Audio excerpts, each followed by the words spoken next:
जय श्री अनंत गोपाल की जय। आज आम सुंदर गपटे कहवा। देवता माने जोठी मीटिंग करती ताकू सुधर्मा सभा बोली कह जाए। थरे विष्णु गरुड़ पिठी बसी देवसभा मध्य को जाऊे। गला बेले से गछरे चढ़ईटी को देखी मुरुकी हसटी हसीदे चलीगले। यह देखी गरुड़ कौन कले ना चढ़ईटी को पिठी बसाई बहु दूर दूर थिबा एक गछ करड़े नहीं ताकू लुचाई आसिले।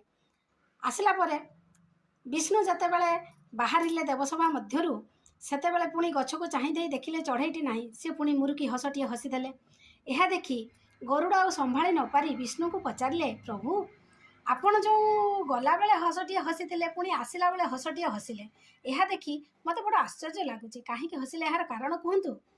प्रभु कहले मु गला बेले देखिली गछरे चढ़ईटी बसी तार मृत्यु किंतु लिखाई बहु दूर दूर एक गछ करड़ भितर। आसी देखिली चढ़ईटी ताहले तार निज जगार पहुँची जाइछि। सेतेबेले गरुड़ निज मुंडरे हाथ दे बसिले, कहले हाय ये कौन कली मु। तेणु से निजे चिंता कले जितेबाला जहाँ घटबार अच्छी ता निश्चित घटव, एथिरे किछि केही भी करिपारिबे नाही। तेणु नियतिर पाखरे समस्ते हार मानिचंती, मानिबे एवं मानुथिबे।